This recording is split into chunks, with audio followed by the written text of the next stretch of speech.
It's Kelly Clarkson here to talk all things Wayfair, the best place to buy furniture, decor, and anything else you can think of to create a home you absolutely love.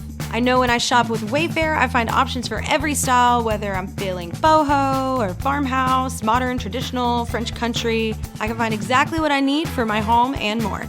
No matter your space, style, or budget, shop Wayfair.com to make your home way more you. Wayfair, every style, every home. This message comes from Greenlight. Ready to start talking to your kids about financial literacy? Meet Greenlight, the debit card and money app that teaches kids and teens how to earn, save, spend wisely, and invest with your guardrails in place. With Greenlight, you can send money to kids quickly, set up chores, automate allowance, and keep an eye on your kids' spending with real-time notifications. Join millions of parents and kids building healthy financial habits together on Greenlight. Get started risk-free at greenlight.com/audio. At your job, do you ever have to deal with a nose roller? How about a snub pulley? Well, if you're installing a new conveyor belt system, dealing with the different components can sound like you're speaking a foreign language. Luckily, you've got a team ready to help. Grainger's technical product specialists are fluent in maintenance, repair, and operations. So whenever you want to talk shop, just reach out. Call, click Grainger.com, or just stop by. Grainger, for the ones who get it done. gmail.com. Really excited about today's show. We have Sean. We have Sean Howe. You can find him at Twitter at Sean Howe, and that's Howe. Now, you could find him on his website is SeanHowe.com. The book we're talking about today is Agents of Chaos, Thomas King Forçade, High Times and the Paranoid End of the 70s. I read a chapter of this book in the Rolling Stone. It's an excellent book. This guy's an excellent writer. He captures the time. As you know, I have some connections to this story. But Sean Howe, are you there? I'm here. Hey, man, thank you so much. Before we get into your book, Agents of Chaos, Thomas King Forçade, tell us about yourself. Who is Sean Howe? Yeah, sure. I'm a writer in my 40s. I wrote a book before this called Marvel Comics: The Untold Story. And when I finished that book, I thought that was kind of a big, wide-ranging history. Maybe I'll bite off a little less this time. And it turned out that this book took me about 4 times as long to write. Yeah. So I'm emerging from hibernation with this book. And how's the book been received? Because from my perspective, you know, like growing up in that time in that neighborhood, I think, boy, we were such obscure people. Like, who would even want to read about us? Back then, we thought we were nobodies, you know? And now to have a guy write a book about this, like it's history, you know? Like, how's the book being received? It's getting really nice reviews. People are telling me they love it. It's just come out. There was an excerpt in Rolling Stone. There was an excerpt in Reason magazine. Oh, really? So trying to reach all the different political polls that I can. And it's been really terrific talking to people who were there. I spoke to a lot of people for the book, but I'm now getting a few stories that I had never heard before, and it's great to hear people say like this really takes me back to what it was like. Yeah, I heard about the book through TrueAnon, because I subscribe to their, they send me their, I guess I'm on their mailing list or something. And I heard about it that way. And it's really rare for me to find a guest on another show and say, hey, let me interview that guest. But I just love this topic. Now, people can meet Sean Howe in person if they go to the October 2nd at 7 p.m. in Los Angeles at the Stories Book and Cafe. And also to October 6th, he's going to be driving around, this guy, or flying, I guess. October 6th at 6:30 p.m. in Phoenix, Arizona, the Changing Hands Bookstore. Are you flying or driving? I think I'm going to fly, although it would be a really nice drive. Just that way I can stay in Los Angeles a little bit longer and see some friends. It is a nice drive. You clear your head out in those deserts, man. I love that drive. I spent a lot of time. I have made the drive. Like Tom Forçade, I spent a lot of time in Arizona myself. All right, let's start with this, man. So the book is mainly about Tom Forçade or all the hippies? I would say it's mainly about Forçade, but I came across his story, or I came across the outlines of his story, and I was like, who is this guy that I've never heard of that seems to have had a hand in so many different subcultures, from the underground press to, major magazine of the 1970s, High Times, the punk rock movement. He was very active in fighting for journalists' rights. And yet, I'm interested in all of these things, but I had never heard his name. And the more I learned about him, the more intrigued I was, because he was such a man of mystery. So there would be these adventures that he would pop up in, and, he would be, alongside Hunter S. Thompson or Johnny Rotten, but there was also so much that was kind of under a veil about him. And as I kept finding out more about him, I realized, he might be a good way to talk about the 1970s in a larger spectrum. And there's kind of this story of the 1970s that kind of skips from, Altamont was the death of the 60s, and then we had Watergate, and we had gas lines, and then Reagan came along. And there's really not much to connect the 60s and the 80s. And so I wanted to sort of maybe fill in some of the gaps of that history.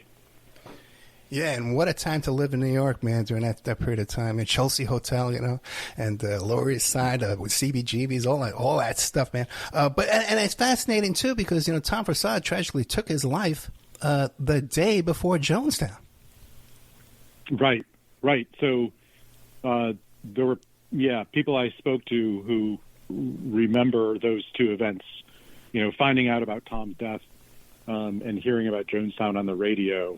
And it was, I think, a week before Harvey Milk was killed. So there was this convergence of really terrible news. And a lot of it was, you could say that all of these things were sort of ends of eras in a way. 1978 seemed to me like, the final end of the 60s in a way. Yeah. So tell us, who was Tom Forçade? Tell us about this man. So the guy that we know as Tom Forçade just kind of emerged on the radical scene at the end of the 60s, when there was a lot of factionalism going on. SDS was splitting into different camps. SNCC had split up into different camps. Underground newspapers were kind of fighting with each other over who was more of a sellout. And this is, of course, just after Chicago 1968. So, the left and the center left are really also at odds. And Forçade comes on the scene, and he immediately arouses suspicion from everyone. I open with a scene in Buffalo at a drug symposium, and Timothy Leary and Abby Hoffman and the MC5, Allen Ginsberg, all these people are in this hotel room, and Forçade, comes into the room, throws a gun on the bed, and announces that he's the head of the Underground Press Syndicate. And the way that I heard the story was everybody kind of turned to each other and said, "Uh-oh, this guy's an agent." And that's kind of the amount of suspicion that was normal that he would arouse.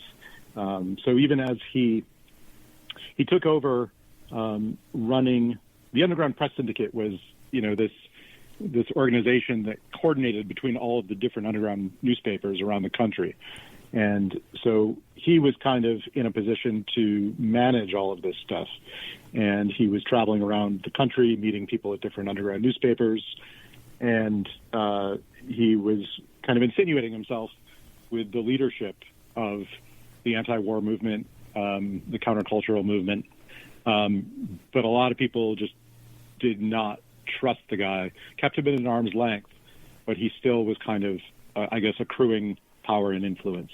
Let me ask you a quick question. Yeah. You tell the story about him walking into the room, throwing the gun down, but it seems like everyone else in that room is dead. Every other name you mentioned, Larry, they're all gone now. Abby Hoffman, they're all dead. Who told you that story? That story came from someone who is no longer alive. That was an interview that Ken Kelly, who was a White Panther, right, and then later a kind of a prominent journalist for Playboy and other places. Ken Kelly told that story, and he, was remembering. He was one of the people who was especially suspicious of Forçade, and a lot of this, this story had to be told through archival materials. I talked to, I think, more than 150 people, and yet so much of the information also came from microfilmed underground newspapers, and also some interviews that people before me had done. There were about 3 people who had tried to do a book about Forçade over the years, and none of those were ever finished. Some were barely started.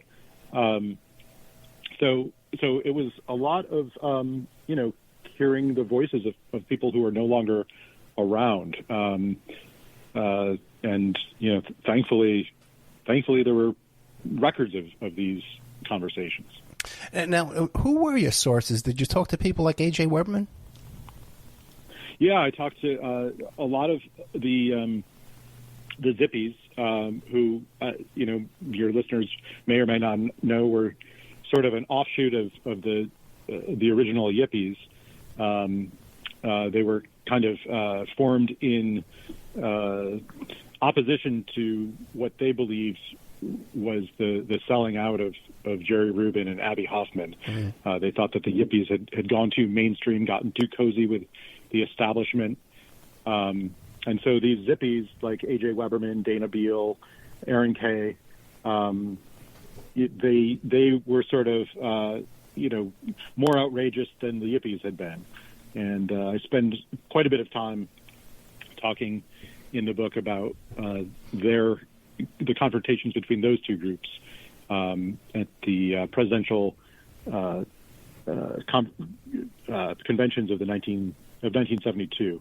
The Democrats and the Republicans both held their conventions in Miami, so there was a whole summer of fighting between the groups. So I talked to a lot of Zippies. I talked to a lot of people at High Times. I talked to people in the underground press world. I talked to some people who had smuggled drugs with Forçade, and even talked to a couple police undercover agents. So much like Tom Forçade really compartmentalized his life, and so I had about a dozen different groups of people that I had to talk to individually, because each of them only knew part of the story. Richard Stratton? I spoke to him a little bit early on. Yeah. Okay. He was involved in some smuggling as well, and then later, of course, became involved in High Times. Oh my goodness, smuggling. Okay. Now, what about Steve Hager? What about it? Did he contribute? Because he seems to feel he's the keeper of the Tom Forçade story. Did he cooperate? I've spoken to Steve Hager, but I really was concentrating on people who knew Forçade or were kind of around at the time. Forçade died in 1978, so there are a lot of people who are maybe 1 degree removed from Forçade, right, and who also have really contributed to kind of the legend of Tom Forçade, keeping that alive. But I wanted to get as many direct experience stories as I could. John Holmstrom is another person who he had done a great deal of research in writing articles on Forçade. John Holmstrom, the co-founder of Punk magazine, and later a High Times editor, and he had some tremendous stories about traveling on the Sex Pistols American tour. with Forçade. Although traveling in separate transportation because Forçade, needed to keep his distance, his mystery. Now, you mentioned off the air, we were talking briefly about Dana Beal, who was the head of the Yippies when I was around there. You mentioned that Dana Beal showed up at one of your book signings and kind of not unlike Dana Beal, commandeered the microphone and took over. Right. Yeah. How did he receive your book? I don't think that he has read it. Right. I offered to give him a copy of the book after the reading, and he said he was interested, and he said another time. So he actually sent me his address. So I will be sending him a copy of the book. He certainly plays a big enough role in the book, and he was helpful in connecting some stories for me.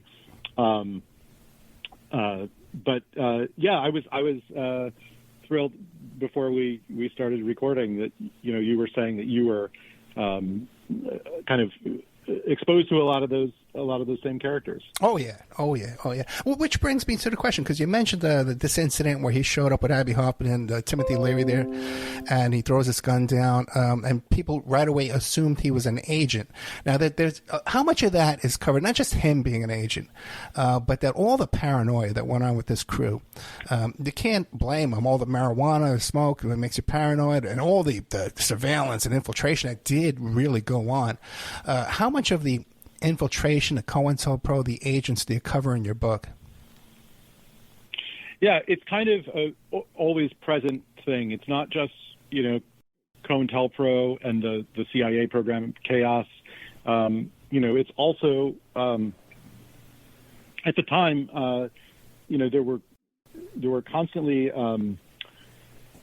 stories coming out that say the U.S. Army was surveilling citizens. There was the Church Commission. So there were, as the 70s progressed, not only were people getting paranoid because of maybe their illegal activities or maybe whatever they were smoking, but also they were consistently being reminded that that there were in fact government agents who were trying to go after them. And so I think that's a huge part of the book is really what that especially during the Nixon years, what that kind of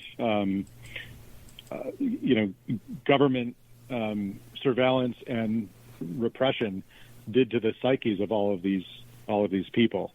I think it's been said before, but really, COINTELPRO was maybe not even most effective as a way to, throw people in jail or get them in front of grand juries. It really just made everyone so freaked out that they suspected everyone else of being an agent or compromised in some way. So I wanted to talk about, that that environment that was so pervasive throughout those years. Yeah. So so people who were making the allegation that Forçade might have been an agent, because when you look back, and you see Forçade driving around in stolen cars all the time, carrying weapons, and tons of marijuana stashed all over Manhattan, and everybody getting away with all this. What do you make of all that? Yeah, it's very easy to sort of present this story of a guy who's clearly working for the government. I mean, he comes on the scene with this assumed name. His real name was Gary Goodson. Right. He was from Phoenix, Arizona. But he comes on the scene. No one's ever heard of this guy. He has no background in the movement, as they call it. And he's suddenly brushing shoulders with the most influential people of the time, whether it's like John Sinclair of the White Panthers or Abby Hoffman and Jerry Rubin. So he's got this access to all these people. Then he starts microfilming with Bell and Howell all the different underground newspapers.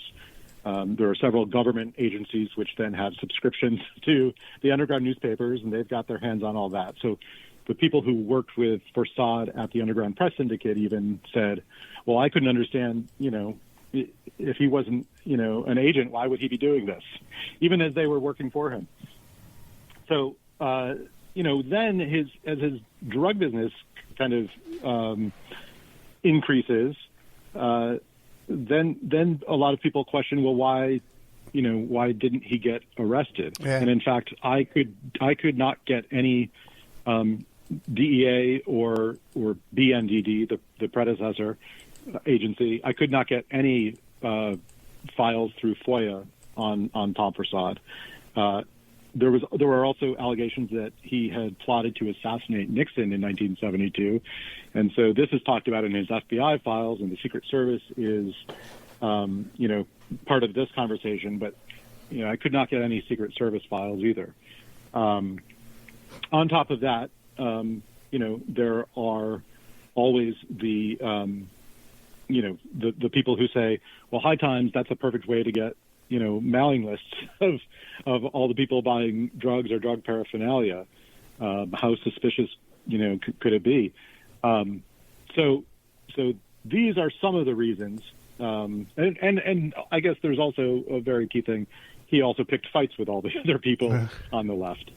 That said, I did not find anything to prove that he was an agent. I'm not sure I believe he was. I think one really plausible theory might be that he was trying to play both sides of the fence. Maybe he thought he could, beat government agencies at their own game. But there are tons of circumstantial things that definitely make you stand back and say, what's going on? The day that he first contacted the already existing Underground Press Syndicate, he didn't found the Underground Press Syndicate. He just sort of took it over. The day that he contacted UPS was August 15th, 1967, which happens to be the same day that the CIA's Operation Chaos program began. Really? So I would come across things like that, and I would start wondering, is my phone tapped? Like, how much should I trust the people I'm talking to? You start to see how easily you can get paranoid around this stuff. Yeah, once you start questioning, is my phone tapped? It probably is. Probably already is. That's how to stay safe. How many times was this guy arrested? How many arrests did Tom Forçade have in his lifetime? That I know of, I would say maybe 4. Oh, really? Okay. Okay. But these were situations. One of them was possession of LSD in 1969 in Phoenix. That was thrown out. Another was later in 1969 for desecration of an American flag. He wore a flag as a hat band at a press convention. He was bailed out the same day. Those charges were dropped. The biggest one is a 1972 firebombing charge. That was on the last day of the Republican National Convention in 1972. His truck was pulled over. He was arrested for a traffic charge. And then months later, the candles that had been in his vehicle were cited as evidence that he had plotted to blow something up. And that actually got to trial, but was thrown out pretty quickly. I think it was after that arrest that Forçade really stopped trying to be a public figure. I think that shook him up a little bit. At the end of 1972, he went kind of quiet for about a year and a half, and then High Times emerged in 1974. Yeah, very interesting. By the way, do we know who his attorney was for that case? It was the firebombing? I cannot remember at the moment, although it is in the book. I think Roger Lowenstein may have been the attorney. Because it's interesting because Jerry Lefcourt was so involved with so many of the Yippie, he was Abby Hoffman's attorney for a long time, but with so many Yippie type cases. And then later on, working for Jeffrey Epstein, he was part of the Jeffrey Epstein defense in Palm Beach down there. It's just like, how does that happen, Yeah. Jerry Lefcourt was representing Abby Hoffman when Forçade and Abby Hoffman were fighting about, who owed who what for Steal This Book. And so Jerry Lefcourt remembered Forçade as a very weird, antagonistic individual, not surprisingly. Oh, so you did interview Lefcourt about the book? I talked to him, yeah. Okay, great.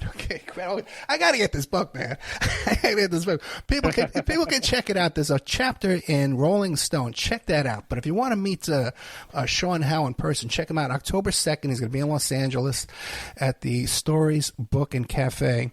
And then on October 6th, he's going to be in Phoenix. But then again, October 10th, he's going to be, what is that, upstate New York? Andy's, New York? Andy's, New York is far upstate in the Catskills, yeah. And once again, you could find him on Twitter at Sean Howe, HOWE, SeanHowe.com. And the book is called Agents of Chaos. Sorry? Oh, I was just jumping in to say Agents of Chaos. Yeah, Agents of Chaos, Thomas King Forçade, High Times, and the Paranoid End of the 70s. Why don't you get into that whole story about Steal This Book? Because the joke is that Abby stole the book. Okay, so why don't you get into the whole story? I have an autographed copy, too, of Abby Hoffman signing an autographed copy of Steal This Book. If anybody wants to make me an offer, I'm open. Okay, but tell us the story about that, about the controversy of Steal This Book. Yeah, so it's a pretty complicated story, but I'll try to give the overview, which is Abby Hoffman had kind of compiled this book of if you've read Steal This Book, you know it's a great book, but it's kind of a resource for people to get free food, get free everything, how to beat the fuzz, I think there's some phone freaking stuff in there, how to get free phone calls. So it's like a source book for how to break the law. It's like a mostly nonviolent anarchist cookbook, I guess. So Forçade was brought on to work as an editor on it, to be the editor of it, and to help use his underground press distribution network to get the book in the hands of people. At one point, Abby Hoffman did not want to go through the major publishers. He wanted to try to just go through an alternative distribution system.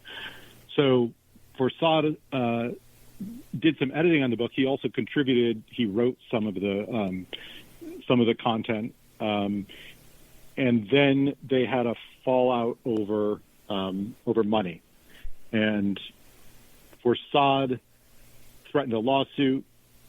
The people around them kind of huddled and said, why don't we keep this out of the courts and we'll do kind of a people's tribunal. We'll get some people we trust and we'll have a hearing in the basement of this church and we will make a judgment as to who owes who what. So this got play in like the New York Times and the New York Post and the Daily News and all the national news magazines. It was a big deal that like Abby Hoffman was, being sued by another counterculture figure for ripping him off.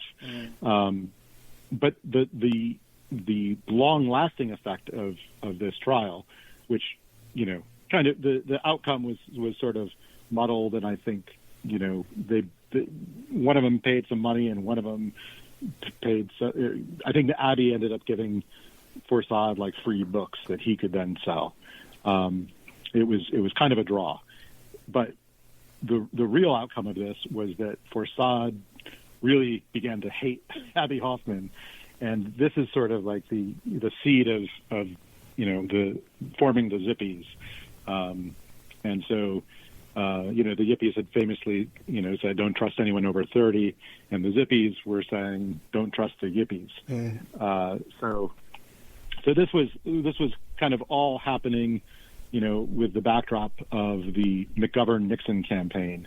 And the Zippies were saying, these guys have endorsed McGovern, they're sellouts, and the Zippies began doing all of these crazy demonstrations and stunts when they were in Miami. They had for instance, a Wheelchairs for Wallace event where they were, pushing a dummy of George Wallace on a wheelchair and then dumping him into the ocean. They stole a portrait of Lyndon Johnson from the convention center and, kind of vandalized that and carried it around. They were really going after as much media attention as they could get and really trying to infuriate as many people as they could.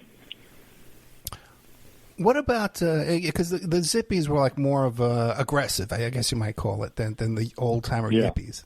Okay, much more street fighters than the Yippies were. Were portrayed as peaceniks, the Yippies, but than the Zippies later on, a little more active. But the thing is, there was just so much smuggling and dealing and distribution going around this whole crowd.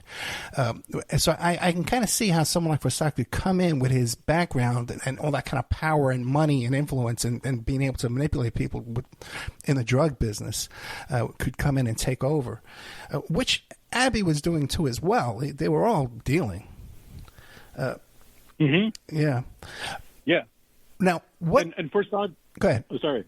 Okay. I was just going to say that Forçade really sort of was kind of innovative in that world as well. He started, what he called smoke easies. A friend of his had I guess invented this concept, but these were basically dispensaries, illegal dispensaries of the 1970s.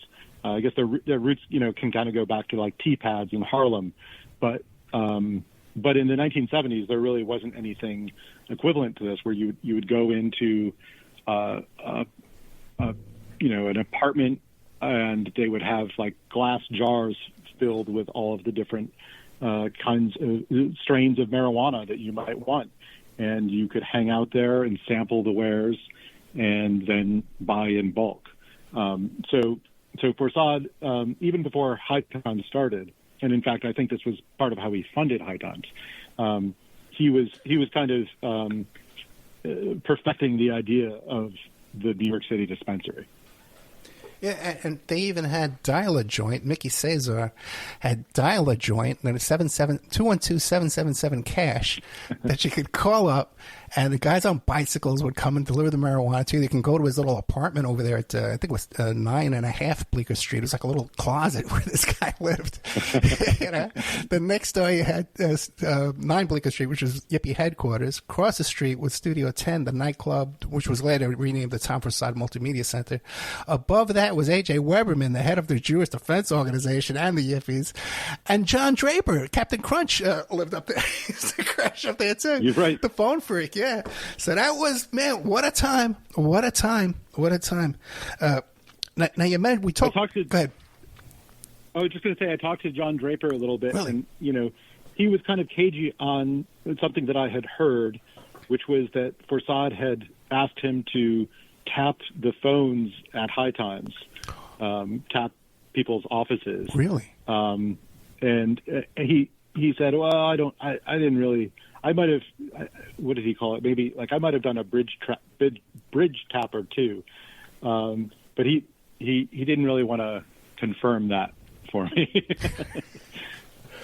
Well, that's pretty good, man, because I remember being at Studio 10 one time when the phone company showed up because we had all these phone lines and that no one was paying a bill for. And they wanted to come in and find out what was going on, and we had to kind of like shoo them away. Okay, we didn't have time for Forçade there with his weapons, but we got rid of them quick enough. But which brings us to another point too, like the I guess what would you call it? Like the concert promotion type, like the shakedowns of the concerts, right? Yeah. Okay, what do you got there? Describe that. Sure. So Woodstock was going on just around the time that Forçade was, becoming a well, I was going to say a public face, but he didn't like his face photographed.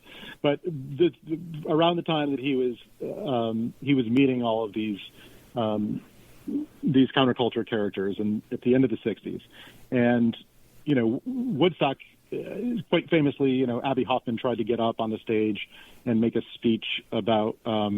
It was actually about John Sinclair. It was about freeing John Sinclair from prison for his marijuana sentence. And Pete Townsend smashed Abby Hoffman with his guitar, and Abby Hoffman left the stage. So that was kind of, a demonstration of, just how little the rock and roll scene wanted, politics involved on that level. So what a bunch of people decided to do was, in the rock festivals that followed Woodstock, they wanted to make sure they got a cut of the profits that they could then put into radical causes. So there was a lot of intimidating promoters and saying, like, look, we can reach the underground press, but you need to give us a cut.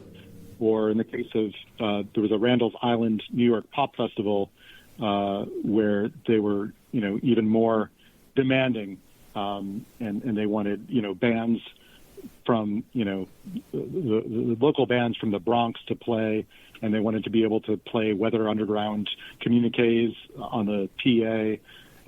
And so I talk at some length about this Randall's Island fiasco, really.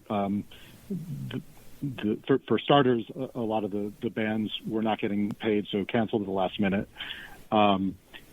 It was kind of a much uglier version of Woodstock. It wasn't quite Altamont, but it was a lot of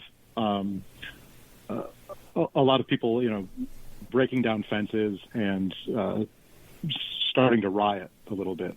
And one thing that would have been very interesting had the bands been playing is there was supposed to be a jam session with like Miles Davis and Jack Bruce and Eric Clapton. Wow.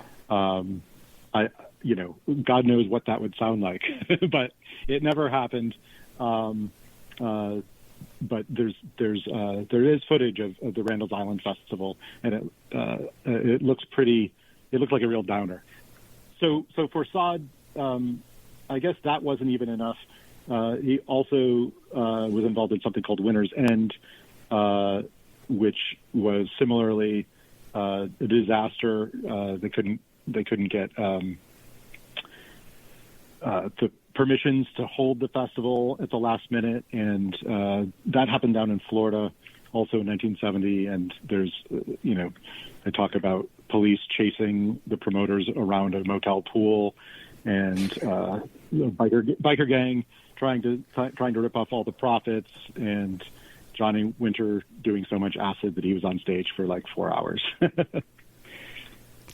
Yeah, it was a bizarre collective of young lords and the White Panthers. And I think that's where, like, by the way, the Young Lords was Geraldo Rivera. Okay, worked for the Young Lords. And Felipe Luciano and Pablo Guzman. All these guys went on to these huge careers in TV and in radio. But that was the coalition that Forçade had put together to shake down these guys. And there was also the Medicine Ball Caravan, which is right. Which was a way that Warner Brothers thought that they could follow up the Woodstock film success. So they staged a cross-country music festival and got, a film crew to capture all of this. And Forçade followed this whole thing around and basically disrupted everything. He got David Peel to play on the roof of his Cadillac. Forçade was driving around this tricked out Cadillac, and David Peel would play songs and heckle the people who were traveling along with this music festival. There have also been hints that maybe Forçade was paid by Warner Brothers. Oh, really? To create a spectacle, and Forçade himself was kind of cagey about that. He wrote something that was kind of, it was almost as though he didn't want to totally deny this idea. So once again, his intentions are a little bit a little bit hard to discern. But there's also this movie, The Medicine Ball Caravan.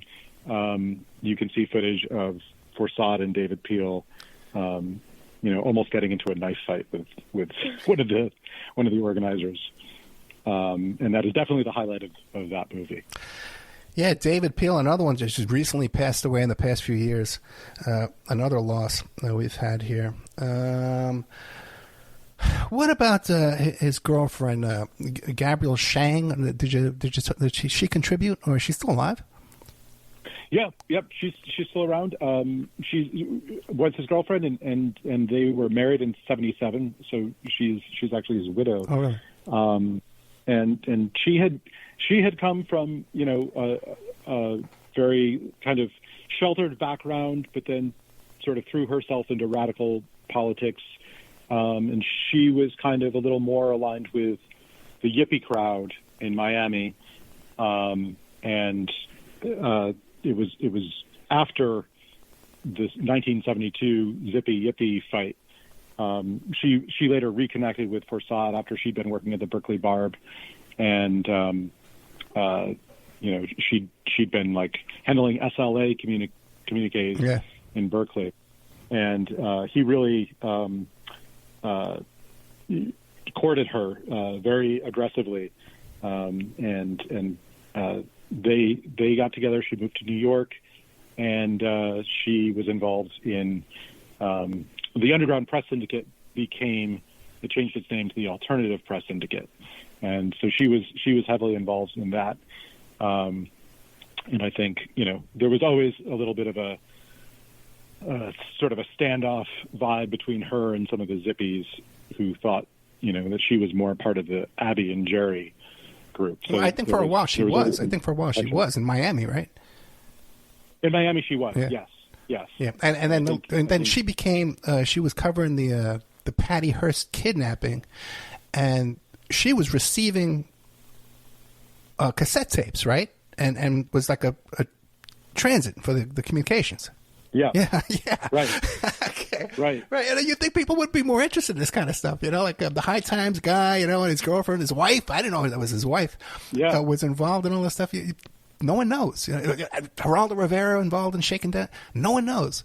There's a great little anecdote that I got from someone who was like a 14-year-old. He was kind of like a Cameron Crowe type. He was a 14-year-old reporter, and he was trying to do a high school project, and he was calling all these places trying to get an assignment. And Gabrielle gave him an assignment to write about the Zippies for the Alternative Press Syndicate's magazine. And so he tells me this story of going over to 9 Bleecker and these guys kind of like looking out through a slot in the door. Yeah, that's probably me. That was my job.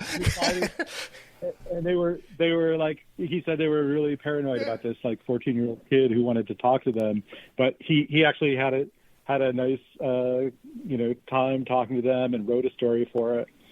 And anyway, this guy turned out, his name's R.J. Cutler, and he grew up to be an Oscar-winning documentarian. He made that movie, The War Room, about Bill Clinton. Wow. He's had a very illustrious career, but this was sort of like his entree into journalism was going over to 9 Bleecker and meeting, Aaron Kay and Mike Chance and those guys. And now, what year was that? That was in '76. Yeah, I would have been there. Yeah. Now, and also, it's the funniest thing is you talk about this door at 9 Bleecker. Okay, it was a big, giant, thick wooden plywood door, like you said, with a big peephole in it. And when you had to leave, there was no lock on the outside. You had to lock it from the inside. So someone always had to be locked inside to guard whatever's going on upstairs that we couldn't talk about. Okay. We're running out of time, though. We're running out of time. I want to hear about the death. There's a lot of conspiracy and allegations and suspicion about what I believe was a suicide. But what did you conclude? I think so too. I mean, there are a number of theories, and I did speak to, people who knew Tom well, people from High Times, people from the political arena, who just said, I will never believe it's a suicide. Like, until the day I die, I will never believe that he committed suicide. But I tend to think that that is what happened. He had there was a very deep history of depression and bipolar disorder in his family. I get into that I go back to the 19th century talking about some of his family history. And I think, his depression was pretty well documented, by a lot of people who knew him. It got a lot worse in 1978. His best friend died in a plane crash, in a smuggling operation that Forçade was a part of. He was also stressed about, Larry Flynt had been shot. Larry Flynt was the distributor of High Times at that moment, and Forçade was worried that people were coming for him, and he was not, not only was he not being treated properly for his bipolar disorder, but he was taking a lot of Quaaludes, I think, and he had gone out to Hollywood to try to get Robert Evans involved in making a movie, and that had gone poorly. Evans was only interested in Forçade's cocaine connection. Yeah. So there were a number of things that were really, Forçade was spiraling about. And so, as much as someone might, have a theory that, an assassin came through an unlocked window, I tend to think that he shot himself. Yeah, and Gabriel Shang was there. No, but Robert Evans, I didn't realize he had a connection to Robert Evans, who also has a connection to Larry Flynt. Is all that in your book about the connection? Is Evans in your book? Just a little bit in that story where, Forçade has a meeting with him at Evans' home, and kind of Forçade sits down and places a vial of cocaine on the center of the coffee table, but doesn't offer it. He just sort of lets Evans look at it and salivate over it. A lot of, he played a lot of games. He was really into head trips. So he was always making things a little more maybe uncomfortable than they had to be. Yeah, which was like a pattern among that whole bunch. And Abby Hoffman too had the same depression, seasonal depression, and the same kind of presence. And Dana we discussed too. But now I think I had mentioned Larry Flynt and Hustler, and you had something to say. Oh, I think you were saying there were connections between Robert Evans and Larry Flynt, and I was going to say there were so many. Definitely was the kind of book where like you need like index cards and string, and to have your like board of like what's connected to what. There's also some connections between Larry Flynt. There are. I don't know if you've ever heard of like Mitch Werbel, arms dealer. Oh yeah. We've covered all that here. We've covered all that here. He was connected to a guy named Ken Bernstein, who Forçade was in business with in smuggling. Oh, really? So there are just, I had to draw the line with like, I could only get so much into like the Bay of Pigs connections in this book, but like it all like I was dizzy from how many things fed into other things, and I tried to lay it out as simply as possible, because that's a whole world that you can get really tied up in. Yeah, fascinating stuff. Larry Flynt's bodyguard, Bill Menser, actually did a murder involving Robert Evans. Yeah, and Bill Menser listens to the show, by the way. Okay, he's a fan of the show. We did a show about him, and he loves us. Okay, what else haven't I asked you, man? We got about 3 minutes left. What else haven't I asked you really want the audience to know about? I got to get this book. Yeah, I recommend everybody get this book. There's a lot in here that I think is relevant to, things that are going on in the world today about media objectivity. There's a lot about First Amendment press rights. Actually, Forçade had a case for press credentials that was used as precedent in CNN's case against Donald Trump's administration when Jim Acosta couldn't get press rights. They used Tom Forçade's case to win that. There's a lot about the Fourth and Fifth Amendments, and there's a lot about just people fighting, people of similar political persuasions who are not trusting each other, accusing each other, and not really working together. That I think in 2023 is really is hugely relevant.